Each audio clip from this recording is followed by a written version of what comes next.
यदि आप भी जिंदगी में मायूस और दुखी रहते हो तो गीता उपदेश को सुनें। श्री कृष्ण भगवान ने गीता में कहा बड़ी बात, जब मनुष्यों की खाने पीने की आदि में विशेष वृत्ति रहती है तब उनमें कर्तव्य का ध्यान नहीं रहता। ऐसे मनुष्यों में पशुओं की तरह दुर्बुद्धि छिपी रहती है, सामने नहीं आती। लोभ लालच में डूबे मनुष्य का विवेक लुप्त हो जाता है। उसे उचित अनुचित का ज्ञान नहीं होता, उसका पतन निश्चित हो जाता है।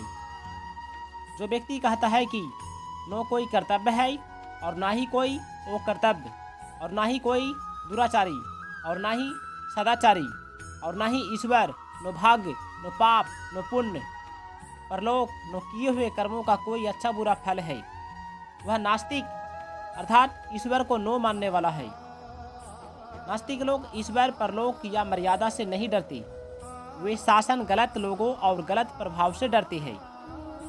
कोई आदमी भगवान का, कोई कर्तव्य का, कोई धर्म का, कोई स्वर्ग आदि का आश्रय लेता है। इसी तरह बुरे लोग कभी पूरी न होने वाली कामनाओं का आश्रय लेता है।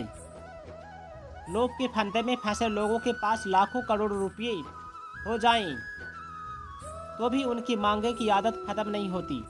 वो हमेशा मांगता ही रहता है, उसका स्वभाव चेंज नहीं होता है। बुरे स्वभाव के व्यक्ति लोभ में पड़कर सारे कर्म करते हैं और अपने उद्योग से, बुद्धिमानी से, चतुराई से, चालाकी से ज़्यादा भोग सामग्री एकत्र करने का प्रयत्न करने में लग रहते हैं। श्री कृष्ण भगवान कहते हैं, आसुरी या बुरे स्वभाव वाले मनुष्य ऊपर से तो सुखी दिखाई देते हैं लेकिन भीतर से दुख एवं चिंताओं से घिरे रहते हैं।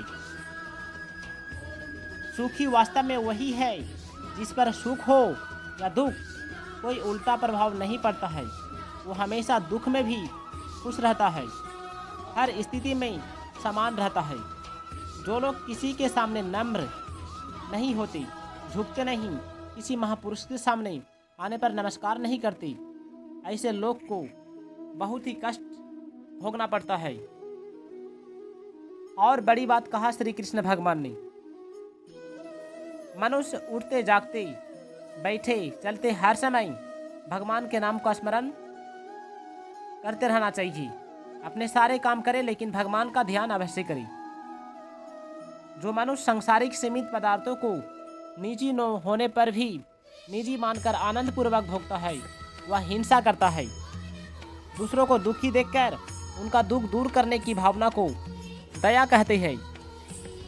महापुरुषों का साथ पाकर उनके प्रभाव से प्रभावित होकर साधारण लोग भी बुराइयों का त्याग करके अच्छा व्यवहार करने लगते हैं। भगवान श्री कृष्ण कहते हैं, हे पार्थ, पहले तुम त्याग के विषय में जानो। अर्जुन को कहते हैं, तीनों गुणों के अनुसार त्याग भी सात्विक, राजसिक तथा तामसिक प्रकार के होते हैं। यज्ञ, दान तथा तप जैसे पवित्र कार्यों का त्याग कभी नहीं करना चाहिए।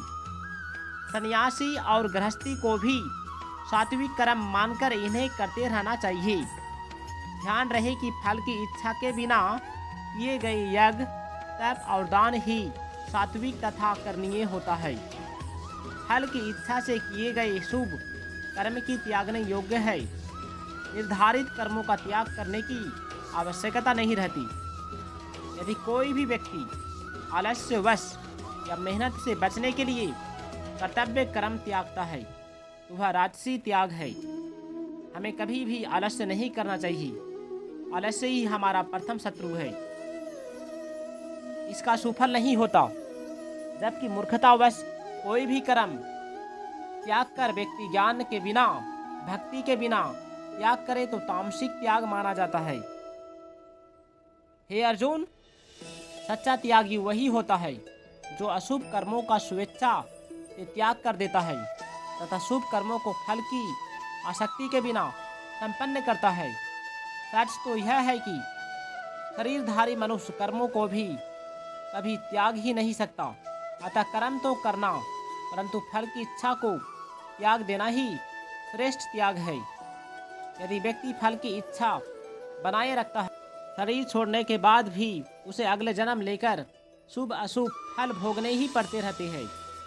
कर्म फल की इच्छा त्यागने से किसी भी काल में तथा किसी भी लोक में हमें वह फल अवश्य भोगना पड़ता है। ये पार्थ, सांख्य शास्त्र में कर्मों का अंत करने वाले 5 उपाय बताए गए हैं।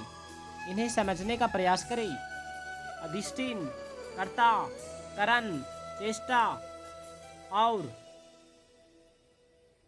दैव शरीर तथा क्रिया के स्थान को अधिष्ठान कहा जाता है। वैसे सभी क्रियाएं प्रकृति के द्वारा ही संपन्न होती है। कोई मूर्खतावश स्वयं को कर्ता मान ले, उसे परिणाम भोगना पड़ता है। शरीर के कर्म संपन्न करने वाले अंगों को करण कहा जाता है। नाक, कान, आँखें, हाथ, पैर सब करण है। ज्ञान इंद्रियों की क्रिया बोलना, देखना, सुनना, चलना तथा सूंघना आदि चेष्टाएं है। दैव्य का अर्थ है भाग्य। यह पूर्व के संस्कारों को कहा जाता है। संस्कार शुभ और अशुभ दोनों प्रकार के होते हैं। जैसे कर्म करते हैं वैसे ही संस्कार बनते हैं। जैसे संस्कार होते हैं उसी के अनुसार प्रबाध बन जाता है। ये 5 कारण ही प्रत्येक कर्म में सहयोगी होते हैं। जो केवल जीवात्मा को ही कर्ता समझते हैं वे भ्रम में है। हे धनंजय, जो व्यक्ति स्वयं को कर्ता नहीं मानता और अपने सब कर्ता फल की इच्छा के बिना करता रहता है, वह वास्तव में अनेक प्राणियों को मारकर भी पाप नहीं करता। वह न किसी को मारता है न मारा जाता है। वह यही समझता है कि कर्ता वह नहीं कोई और ही है, तो उस कर्म का फल भी वही भोगेगा। कर्म करने की 3 प्रेरणाएं हैं, ज्ञान, ज्ञेय तथा ज्ञाता। उनसे कर्म करने की प्रेरणा प्राप्त होती है, जबकि कर्ता, करण और क्रिया से कर्म संग्रह होती है। शास्त्रों में ज्ञान, कर्म और कर्ता के 3 भेद बताए गए हैं। उन्हें भी समझ लीजिए। ज्ञान के 3 भेद होते हैं। सात्विक ज्ञान वह है जिसमें कर्ता मनुष्यों ही नहीं पशु पक्षियों तथा कीट पतंगों में भी उस अविनाशी ब्रह्मा के दर्शन करता है। जब व्यक्ति सभी प्राणियों में ईश्वर को देखता है परंतु भिन्न रूप में देखता है, तब राजस ज्ञान होता है। जिस ज्ञान से मनुष्य स्वयं को तो ब्रह्मा मान लेता है परंतु अपने शरीर को ही ईश्वर मानता है, उसी में आसक्त रहता है, अपने बल और ज्ञान का अहंकार दिखाता है, तब वह तामसिक ज्ञान होता है। इसी प्रकार कर्म के 3 भेद होते हैं। सात्विक कर्म शास्त्रों द्वारा निर्धारित कर्म, जिन्हें करने वाला कर्तापन के अहंकार से रहित तथा राग, द्वेष और फल की इच्छा का त्याग करके कर्म किया जा रहा है, वह कर्म सात्विक कहा जाता है। राजस कर्म, जो कर्म सुखों की इच्छा से तथा अभिमान पूर्वक दिखावे के लिए किए जाते हैं, वे राजस कर्म होता है। तामस कर्म, जो कर्म अज्ञानतावश परिणाम विचारे बिना हिंसा तथा उत्तेजना पूर्वक किए जाते हैं, वे सब तामस कर्म होता है। कर्ता के भी 3 भेद होते हैं। सात्विक कर्ता